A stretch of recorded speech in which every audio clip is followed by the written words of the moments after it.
Hi ಎಲ್ಲರಿಗೂ ನಮಸ್ಕಾರ. ನಾನು ನಿಮ್ಮ ಚಿರು ಮಾತಾಡ್ತಾ ಇದ್ದೀನಿ. ಎಲ್ಲರೂ ಹೇಗಿದ್ದೀರಾ? ಎಲ್ಲರೂ ಸೂಪರ್ ಆಗಿದ್ದೀರಾ ಅಂದ್ಕೊಂಡಿದ್ದೀನಿ. ನಾನು ಕೂಡ ಸಖತ್ತಾಗಿದ್ದೀನಿ. ಈ ವಿಡಿಯೋದಲ್ಲಿ ನಾನು ನಿಮಗೆ ಒಂದು ಜಾಗದ ಪರಿಚಯ ಮಾಡಿಕೊಡ್ಬೇಕು ಅಂದ್ಕೊಂಡಿದ್ದೀನಿ. ಈ ಜಾಗ ಎಲ್ಲಿದೆ ಅನ್ನೋದು ಫಸ್ಟ್ ತಿಳ್ಕೊಬಿಡೋಣ, ಮತ್ತು ಈ ಜಾಗಕ್ಕೆ ಯಾವ ರೀತಿ ಬರಬೇಕು ಅನ್ನೋದನ್ನು ತಿಳ್ಕೊಳ್ಳೋಣ. ನೋಡಿ, ಸುಮಾರು ಇದು ಬೆಂಗಳೂರು ರಾಜಧಾನಿಯಿಂದ ಒಂದು 70 ಕಿಲೋಮೀಟ್ರ್ ದೂರ ಇದೆ.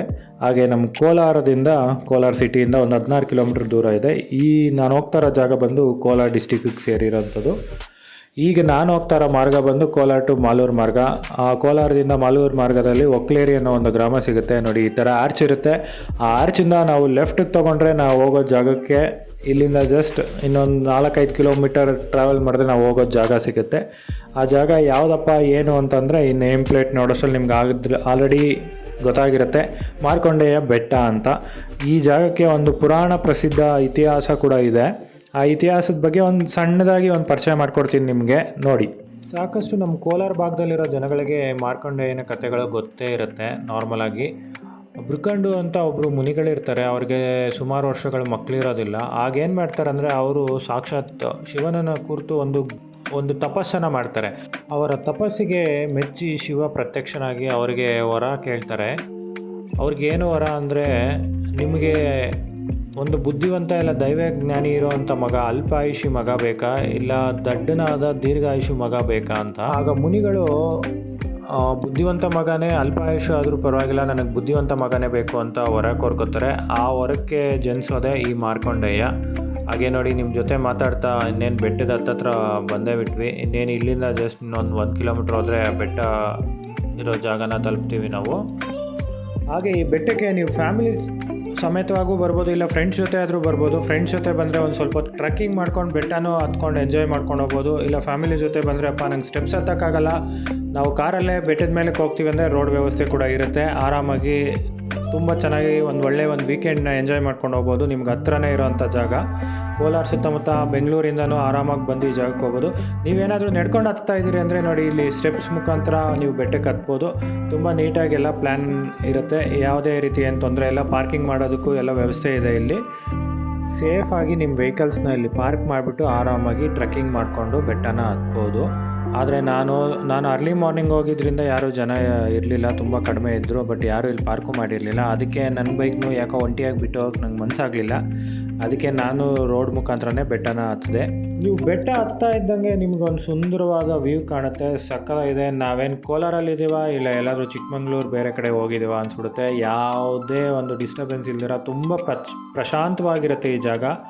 ನಿಜವಾಗ್ಲೂ ಎಲ್ಲಿ ನೋಡಿದ್ರೂ ಕಾಡು ಥರನೇ ಕಾಣಿಸ್ತಾ ಇರುತ್ತೆ. ನಾವು ಸಿಟಿಗೆ ಇಷ್ಟು ಹತ್ತಿರವಾಗಿ ಈ ಥರದ ಜಾಗ ಇದೆಯಾ ಅಂದರೆ ನಿಜವಾಗ್ಲೂ ನಂಬಕ್ಕೆ ಆಗಲ್ಲ. ನನಗೆ ತುಂಬ ಖುಷಿ ಆಗ್ಬಿಡ್ತು ಇಲ್ಲಿ ನೋಡಿಬಿಟ್ಟು. ಹಾಗೆ ನೋಡ್ತಾ ಒಂದು ವೀಡಿಯೋ ಮಾಡಿಕೊಂಡೆ ನಿಮಗೂ ತೋರಿಸೋಣ ಅಂತೇಳ್ಬಿಟ್ಟು. ಇದು ದೇವರ ಕಾಡು ಅಂತ ಕರೀತಾರೆ. ಈ ಕಾಡಲ್ಲಿ ಕೆಲವೊಂದು ಕಾಡು ಪ್ರಾಣಿಗಳು ಕೂಡ ವಾಸ ಇದ್ದಾವೆ. ಸುಮಾರು ಜಿಂಕೆ, ನವಿಲು, ಮುಂಗುಸಿ ಈ ಥರದ ಕಾಡು ಪ್ರಾಣಿಗಳು ಕೂಡ ಇರ್ತವೆ. ಯಾರೇ ಈ ಕಡೆ ಎಲ್ಲ ಬಂದಾಗ ಏನಾದರೂ ಆ ಥರದ್ದು ಏನಾದರೂ ಪ್ರಾಣಿಗಳು ಕಾಣಿಸಿದ್ರು ಕೂಡ ಅವಕ್ಕೆ ಯಾವುದೇ ರೀತಿ ನೀವು ತೊಂದರೆ ಮಾಡ್ತೀರಾ ದೇವಸ್ಥಾನನ ನೋಡ್ಕೊಂಡು ಹೋಗಬೇಕು ಅಂತ ನನ್ನ ಕಡೆಯಿಂದ ಒಂದು ಸ್ಮಾಲ್ ರಿಕ್ವೆಸ್ಟು.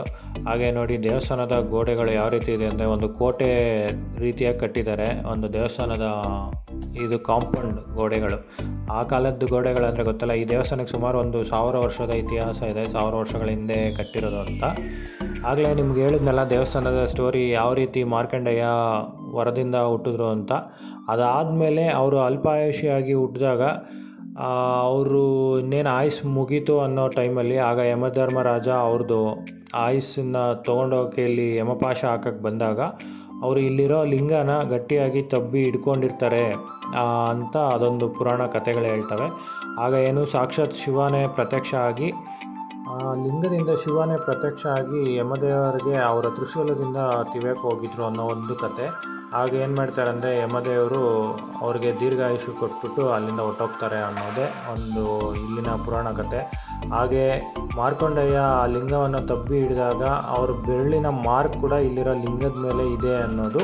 ಇಷ್ಟೆಲ್ಲ ತಿಳ್ಕೊಂಡ್ಮೇಲೆ ನಿಮಗೂ ಕೂಡ ದೇವ್ರ ದರ್ಶನ ಮಾಡಬೇಕು ಅನಿಸಿರುತ್ತೆ. ಹಾಗೆ ನೀವು ಫ್ರೀ ಮಾಡಿಕೊಂಡು ಖಂಡಿತ ಈ ಜಾಗಕ್ಕೆ ಬನ್ನಿ. ನಾನು ಇವತ್ತು ದೇವ್ರ ದರ್ಶನ ನಿಮಗೆ ಮಾಡಿಸೋದಕ್ಕೆ ಪ್ರಯತ್ನ ಪಡ್ತೀನಿ. ಬಟ್ ಒಳಗಡೆ ಎಲ್ಲ ಇಲ್ಲಿ ವೀಡಿಯೋ ಮಾಡಬಾರ್ದು ಅಂತ ಹೇಳಿದ್ರು.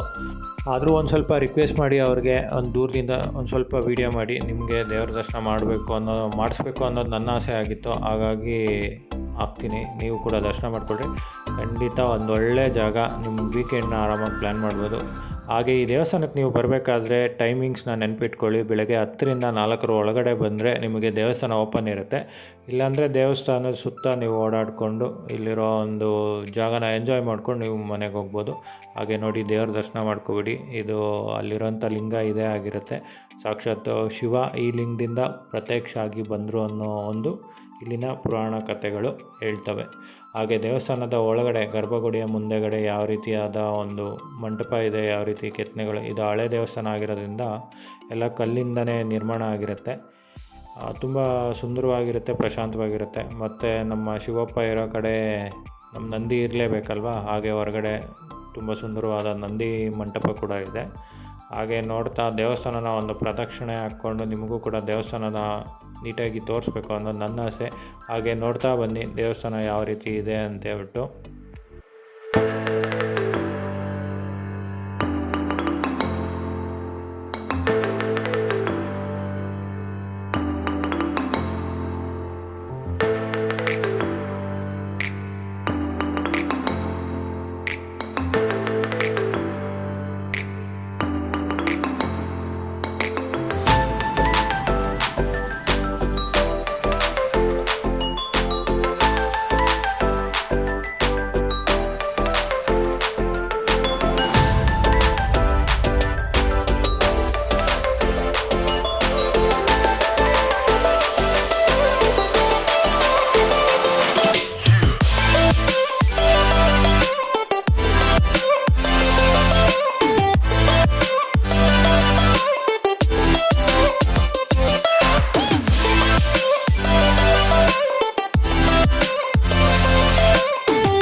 ಇಲ್ಲಿ ದೇವಾಲಯದ ಗರ್ಭಗುಡಿಯ ಸುತ್ತಲೂ ಕೂಡ ತುಂಬಾ ಚಿಕ್ಕ ಚಿಕ್ಕ ಮಂಟಪಗಳಿದ್ದಾವೆ. ಅದರಲ್ಲಿ ಕೂಡ ಸುಮಾರು ದೇವರುಗಳಿದೆ. ಅದರಲ್ಲಿ ಒಂದು ಇಲ್ಲಿ ಸುಬ್ರಹ್ಮಣ್ಯ ಸ್ವಾಮಿ ನೀವು ನೋಡ್ಬೋದು, ತುಂಬ ಸುಂದರವಾಗಿದೆ ಆ ವಿಗ್ರಹ.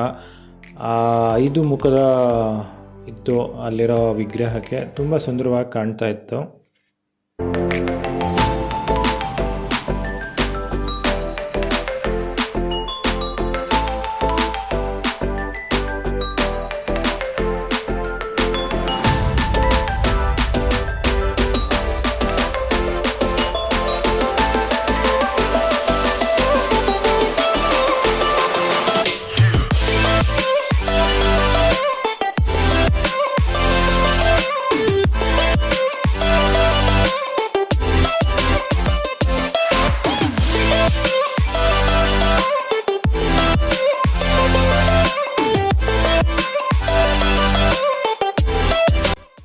ಹಾಗೆ ಇಲ್ಲಿ ನಾವು ಲಕ್ಷ್ಮೀ ವೆಂಕಟೇಶ್ವರ ಸ್ವಾಮಿಯ ದರ್ಶನ ಕೂಡ ಮಾಡ್ಬೋದು. ತಿರುಪತಿ ಸ್ವಾಮಿದು ಇಲ್ಲಿಂದನೇ ಗೋವಿಂದ ಗೋವಿಂದ ಅಂದ್ಬಿಡೋಣ.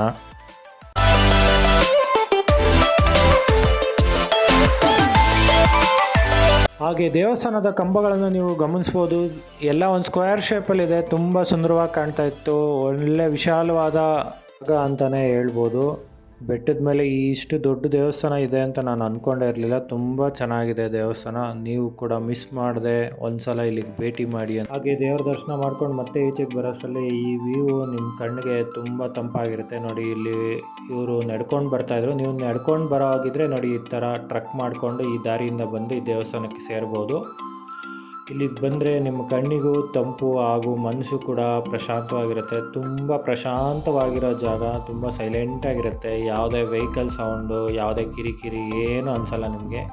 ಖಂಡಿತ ನಿಮ್ಮ ಫ್ಯಾಮಿಲಿ ಜೊತೆ ನೀವು ಫ್ರೀ ಮಾಡಿಕೊಂಡು ನಿಮ್ಮ ವೀಕೆಂಡ್ನ ಆರಾಮಾಗಿ ಪ್ಲ್ಯಾನ್ ಮಾಡ್ಬೋದು ಈ ಜಾಗಕ್ಕೆ.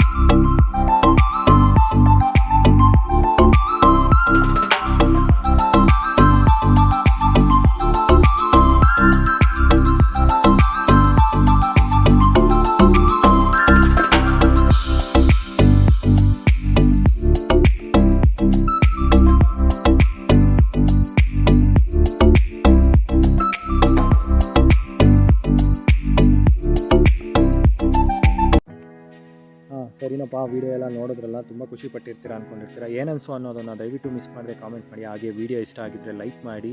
ಹಾಗೆ ಈ ವಿಡಿಯೋನ ನಿಮ್ಮ ಫ್ರೆಂಡ್ಸ್ ಆ್ಯಂಡ್ ಫ್ಯಾಮಿಲಿ ಜೊತೆ ಎಲ್ಲ ಶೇರ್ ಮಾಡ್ಕೊಳ್ಳಿ. ಯಾಕಂದರೆ ಯಾರಾದರೂ ಈ ದೇವಸ್ಥಾನಕ್ಕೆ ಬರೋರಿದ್ದರೆ ಅವ್ರಿಗೂ ಬರೋದಕ್ಕೆ ಈಸಿ ಆಗುತ್ತೆ ಅಂತ ಹೇಳ್ತೇನೆ. ನೀಟಾಗಿ ರೂಟೆಲ್ಲ ಎಕ್ಸ್ಪ್ಲೈನ್ ಮಾಡಿರ್ತೀನಿ ಯಾವ ಥರ ಬರೋದು ಅಂತ.